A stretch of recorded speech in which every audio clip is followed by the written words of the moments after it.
Welcome to English Chapter, where learning English becomes an adventure. Today, we begin an exciting journey into the life of one of history's most debated figures, Adolf Hitler. Whether you admire or despise him, his story is one of ambition, failure, dreams, and power. Are you ready? Put on your headphones, relax, and get ready for an incredible tale that will not only improve your English, but keep you engaged until the very end. It all began on April 20th, 1889, in a small Austrian town called Braunau am Inn. That day, a baby boy was born to Alois and Clara Hitler. They named him Adolf. At that moment, no one could have imagined that this child would one day change the world. As a little boy, Adolf wasn't extraordinary. He enjoyed playing outside, drawing pictures, and dreaming about the future. But his childhood was far from perfect. His father, Alois, was a strict man. He expected Adolf to focus on his studies and follow in his footsteps by working for the government. But Adolf had different plans. "I want to be an artist," he would tell his mother. Clara adored her son and encouraged his dream, but she couldn't convince Alois to support him. Adolf's childhood was filled with conflicts with his father. Alois would often yell, "Art is not a real job," and Adolf, holding back his tears, would stay silent. When he was 13, his father passed away unexpectedly. Some thought he would feel relieved, but instead, the loss left an emptiness inside him. Soon after, Adolf began skipping school. Adolf had once been a good student, but now he had lost interest. His teachers would say, "Adolf is intelligent, but he doesn't put in the effort." The only thing he truly cared about was drawing. After finishing school, he packed his belongings and set off for Vienna, the capital of Austria.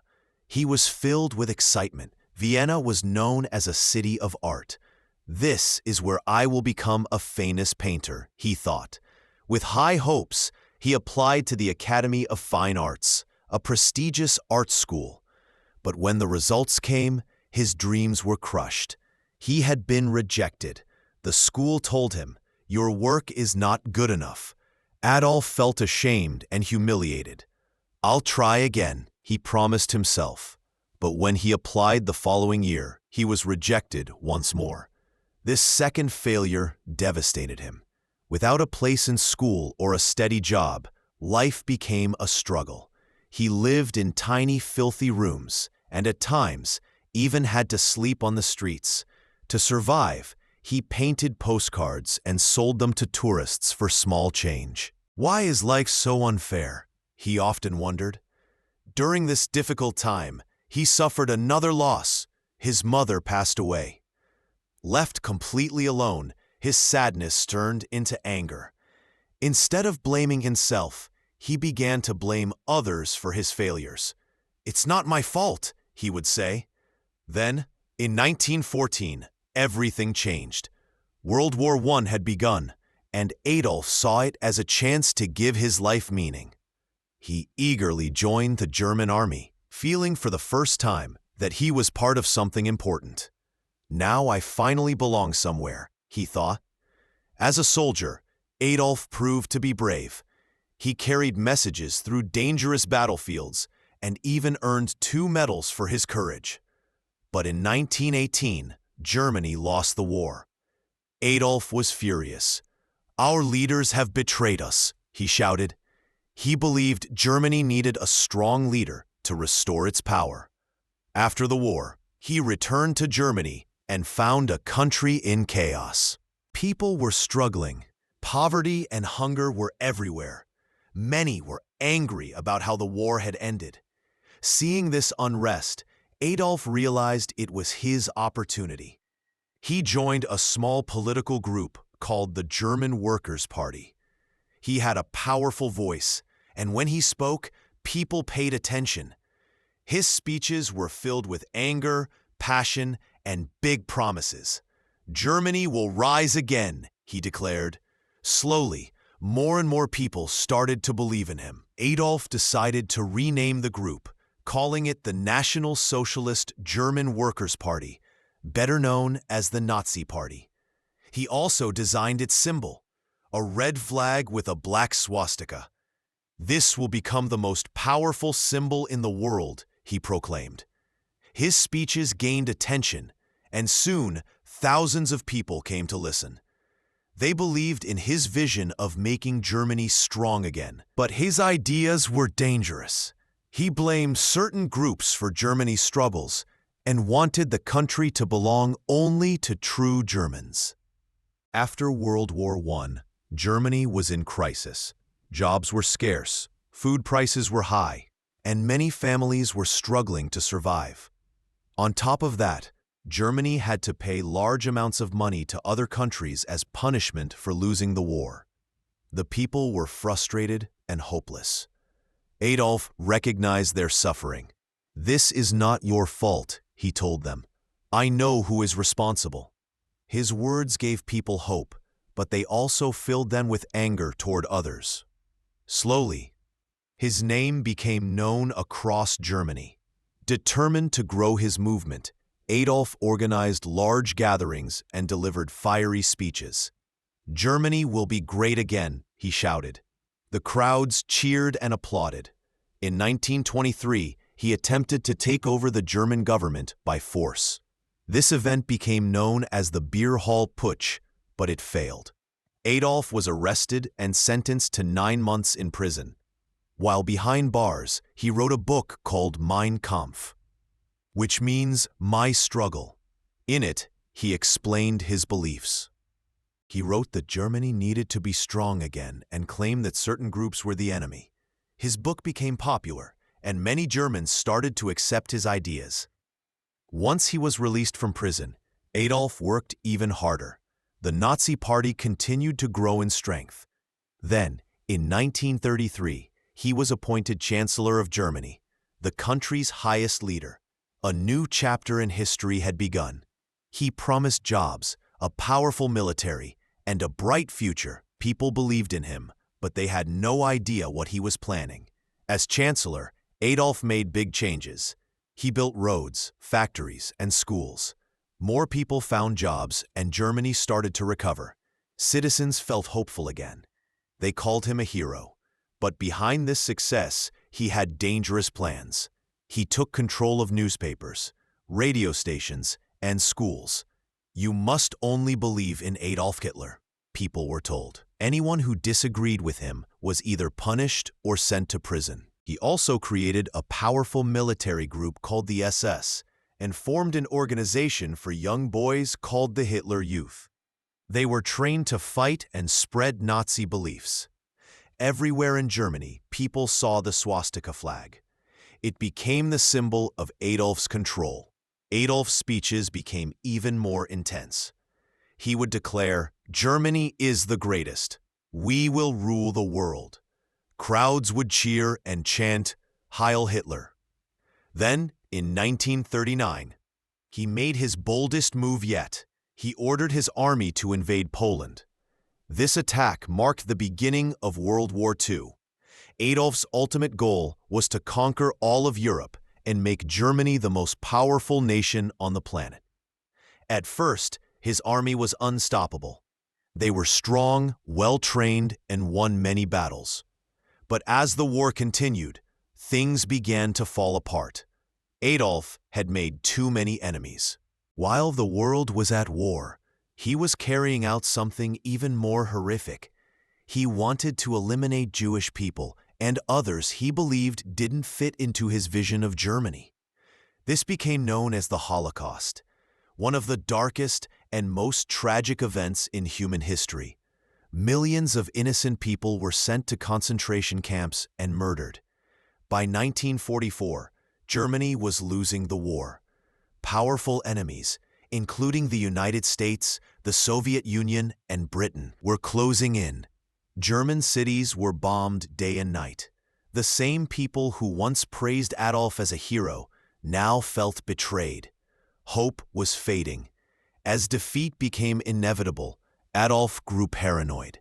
He trusted no one and spent most of his time hiding in his underground bunker. By 1944, his dream of world domination was collapsing. The once powerful German army was now suffering defeat after defeat.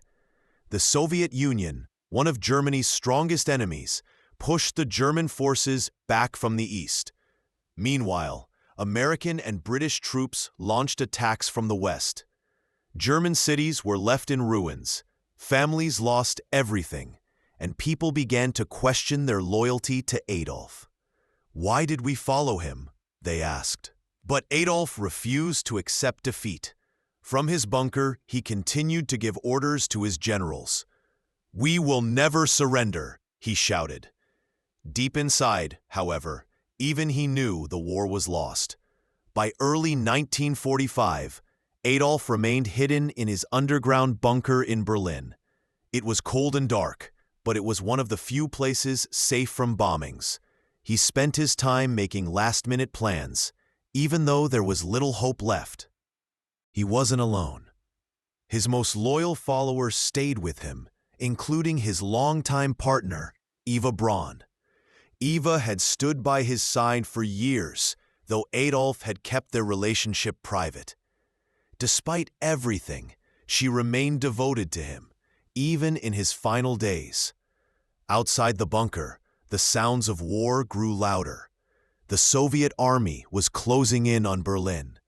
"The end is near," whispered his advisors. Leaders from other nations urged Adolf to surrender. "Save the people of Germany," they pleaded, but he refused. To him, surrender was a sign of weakness. "If Germany loses, it's because the people weren't strong enough," he said coldly. By April 1945, Berlin was surrounded. Soviet forces attacked from all directions. Buildings collapsed, fires spread, and people fled for their lives. Then, on April 29, 1945, Adolf made a surprising decision. He married Eva Braun inside the bunker. The ceremony was small, with only a few witnesses. "You have always been by my side, Eva." Eva smiled, even though she knew this was not a moment of joy. After the wedding, they spent hours talking about their lives and everything that had led them to this moment. Both of them knew the end was near. On April 30th, 1945, Adolf made his final decision. He gathered his closest followers and said, "I will not be captured alive." Rather than allow his enemies to take him, he chose to end his own life. He and Eva retreated to a small room. Moments later, they were gone. Adolf was 56 years old. When Soviet soldiers finally entered the bunker, they found the bodies of Adolf and Eva. The war in Europe ended soon after. Germany officially surrendered on May 8, 1945. Germany was left in ruins. What was meant to be Adolf's vision of a powerful nation had instead brought destruction, suffering, and loss. Millions of lives were taken because of his actions. After his death, the world focused on rebuilding. Germany transformed into a peaceful country, and people vowed to never let history repeat itself. The horrors of the Holocaust and World War II became painful lessons for future generations, a reminder of what happens when hatred, blind ambition, and the abuse of power go unchecked. Today, Adolf Hitler's name stands as a warning. His story shows us how every choice we make shapes the future. His decisions led to pain and destruction, not just for himself, but for millions of innocent people. It teaches us an important truth. Every action matters. Even small choices can have a big impact. That's why we must always think about how our decisions affect others. Kindness and unity bring people together, while hatred and division only cause pain. The world is a better place when we stand side by side, respecting each other and working toward peace. Life is too short for anger and judgment. By choosing compassion, we create a future filled with hope instead of regret. So always choose love over hate, humility over pride, and unity over division. These simple choices have the power to change the world for the better. This was the story of Adolf Hitler, a man whose life altered history forever. It is a tale of ambition, power, and the mistakes that led to tragedy. But history isn't just about the past. It's a guide to help us build a better future. Thank you for listening. Don't forget to like, share, and subscribe to English Chapter for more fascinating stories that help you learn English while exploring history.